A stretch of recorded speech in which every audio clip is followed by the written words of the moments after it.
Hello everyone, this is Latasha Blanton from the Real South Africa Travel and Tourism. And you're going to have the opportunity to travel with Phil Scott to sunny South Africa. You guys are going to have the opportunity to come to Johannesburg, and you guys are going to be coming to Durban. And we're going to set it up perfectly. It's going to be like a luxury experience for you guys. At the same time, you're going to be getting some culture. And of course, you're going to get an opportunity to talk to Phil, hang out with Phil, and get his views on Africa and South Africa. You're also going to get an opportunity to explore the lifestyles here that are available in South Africa. And we're going to do all that for you in an amazing 10 days. We do hope that you go to the website and book, because we do look forward to seeing you here. Absolutely. Our website is therealsouthafrica.com. Go there, scroll down. You'll see a picture of Phil, and just go ahead and book there. So we'll see you here in what we like to call sunny South Africa.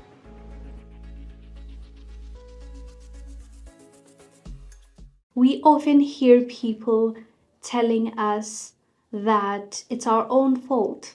Africa is the way it is. It is because Africans are not working hard enough. Africans are not using their own resources. Africans are not fighting back. That is what we hear, and that's pretty disheartening. There's a little bit of fact in there. I'll explain why I say that, but generally, that's a wrong assessment of the situation in Africa. Let me show you a clip of Alex, who's a financial rights activist, what he said, what they would do. By they, I mean Western institutions and Western nations to our continent. Watch this clip, we'll come back and discuss. Zaire gave up control over their economy to the IMF. This was not a conspiracy. It was just like a known thing, meaning the government of Zaire had to place IMF officials in its government, in the treasury, in control of the economy. And we would shape the economy usually to do two things in the tropics. We would focus on extractive industries. So like, let's get this stuff out of the ground as fast as possible without any benefits accruing to the local population. In fact, we'd often like ruin the environment around them and, you know, make their life miserable. And number two, agriculture stuff. So we would like force them to do this like monocrop kind of industrial scale agriculture, usually of things that they couldn't eat, that they would export to us for our consumption. Palm oil, rubber, tea, coffee, etc. So we would like engineer their society to do this and to be more dependent. In order to do so, this is an export-led model. You want the exports to be cheap, right? So that means you need the currency to be weak. So we would devalue the currency again and again and again and again. And you basically want to like shrink the economy. Like you don't want the government to be like providing any subsidies to its people or like healthcare, education. No. That's only for rich countries. Now, of course, the dictator takes his cut. But beyond that, there's like nothing for the people left over. I'm showing you that clip because he is explaining it from their side, not our side, because whenever we complain, whenever we say this is happening and this is not right, the exploitation needs to stop, these organizations are embezzling, the foreign troops need to leave the continent, they write, it's your fault. One of the most ridiculous comments I've ever read is Africans are lazy or something like that, because they believe that we're in the position that we are in because we were lazy or we were less than smart.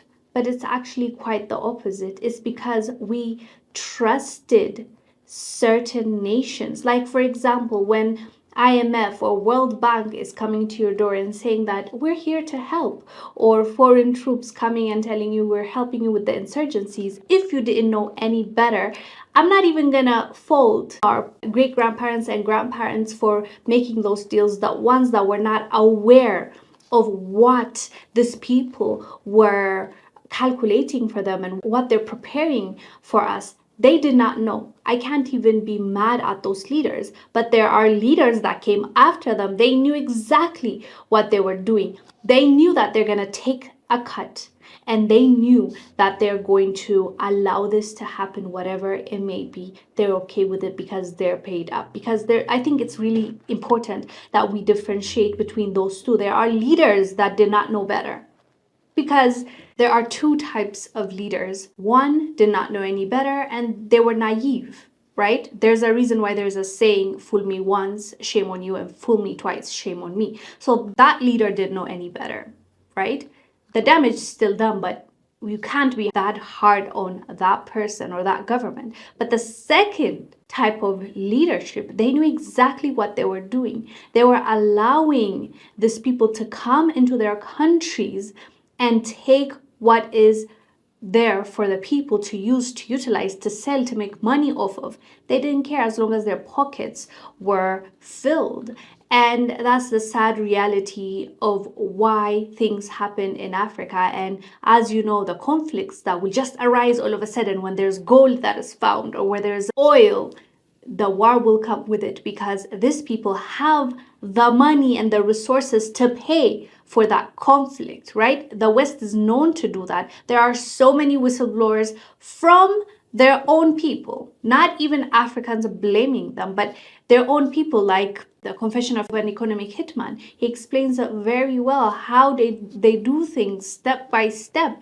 And these organizations are created to trap us in debt, to make sure that we don't go anywhere in life, because if we're struggling to eat today, all we care about is bread for tomorrow. So we're not worried about saying no to the US trade agreement or saying no to French troops being in our country, because we're on struggle mode and we're trying to survive every day, and they made sure to do that. And that's why we say it's systematic. What we're going through, what we're fighting against, is a bigger evil than people think. So when we hear comments like, you're just playing victim, it's insulting, because we know exactly what is going on. Unfortunately, not enough people know that. And that is why it's extremely important that we talk about it day in and day out. So when people realize and are awake to what is going on to them, and they stop blaming their own brother, they stop blaming the next tribe that is next to them or the next country,